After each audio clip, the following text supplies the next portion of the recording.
Sekarang jam berapa? Assalamualaikum warahmatullahi wabarakatuh. Perkenalkan, nama saya Gilang. Saya kelas 12 TKR 2. Saya akan mengerjakan tugas video praktek matematika, yaitu mendemonstrasikan kaidah pencacahan, bagian permutasi dan kombinasi. Oke, saya sekarang akan membahas permutasi terlebih dahulu. Permutasi adalah cara menyusun percobaan dengan memperhatikan urutan. Pada permutasi, AB itu berbeda dengan BA atau dengan angka 12 itu berbeda 21 meskipun hurufnya penyusunannya sama-sama 1 dan 2. Rumus permutasi adalah seperti ini. Contoh soal seperti ini, dalam suatu organisasi akan dipilih seorang ketua, seorang sekretaris, dan seorang bendahara dari 7 orang calon yang memenuhi kriteria. Berapakah banyak susunan kepengurusan yang mungkin dari 7 orang calon yang tersedia? Oke teman-teman, kita ibaratkan calon tersebut adalah A, B, C, D, E, F, dan G. Nah, misalnya yang ketua adalah si A, sekretaris adalah si B, bendahara adalah si C. Nah, ini berbeda kasus apabila yang terpilih ketua si B, sekretaris si C, bendahara si A. Ini adalah dua kasus yang berbeda.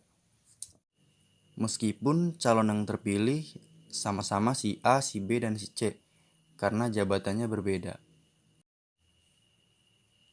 Nah, dari sini teman-teman bisa perhatikan. Di sini ABC berbeda dengan BCA. Artinya di sini urutan diperhatikan. Jadi kita akan menggunakan permutasi.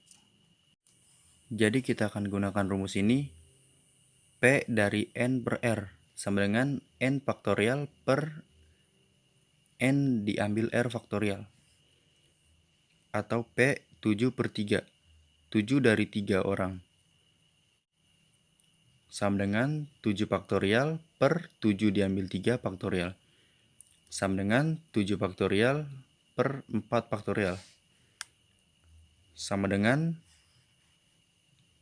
di sini kita tulis 7 faktorial, berarti 7 dikali 6 dikali 5 dikali 4. Cukup sampai 4 karena angka pembilangnya adalah 4.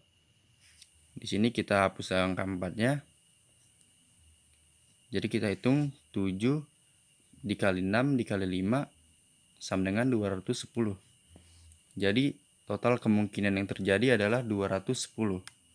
Oke, sekarang kita lanjut kombinasi.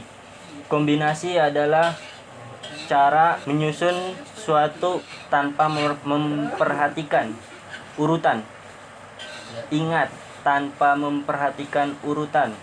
Jadi sebaliknya, kalau permutasi perhatikan urutan, sedangkan kombinasi tidak memperhatikan urutan. Rumusnya adalah seperti ini. Untuk contoh soal kombinasi adalah seperti ini. Sebuah pertemuan dihadiri oleh 10 orang. Jika setiap orang saling berjabat tangan satu sama lain, berapa banyak jabat tangan yang terjadi? Contohnya si A berjabat tangan dengan si B. Itu sama aja dengan si B berjabat tangan dengan si A. Dan itu adalah satu kejadian yang sama. Artinya AB itu sama saja dengan BA. Jadi kita akan gunakan rumus ini. C dari N per R. Itu sama dengan N faktorial per N diambil R faktorial dikali R faktorial. N-nya adalah 10 karena dari 10 orang dan R-nya adalah 2. Karena dari setiap kejadian melibatkan 2 orang. Di sini C dari 10 per 2. 10 faktorial per 10 diambil 2 faktorial dikali 2 faktorial. 10 diambil 2 sama dengan 8. 10 faktorial per 8 faktorial dikali 2 faktorial. Di sini kita tulis 10 faktorial adalah 10 dikali 9 dikali 8. Kita berhenti di sini. Lalu kita coret angka 8 yang ini. 2 faktorial itu sama saja 2 dikali 1, hasilnya adalah 2. 10 dibagi 2, hasilnya adalah 5. 5 dikali 9 adalah 45. Jadi hasilnya adalah 45. Jadi pada pertemuan 10 orang itu terjadi 45 kali jabat tangan. Cukup itu saja. Bila ada penyampaian saya yang salah, saya mohon maaf. Assalamualaikum warahmatullahi wabarakatuh.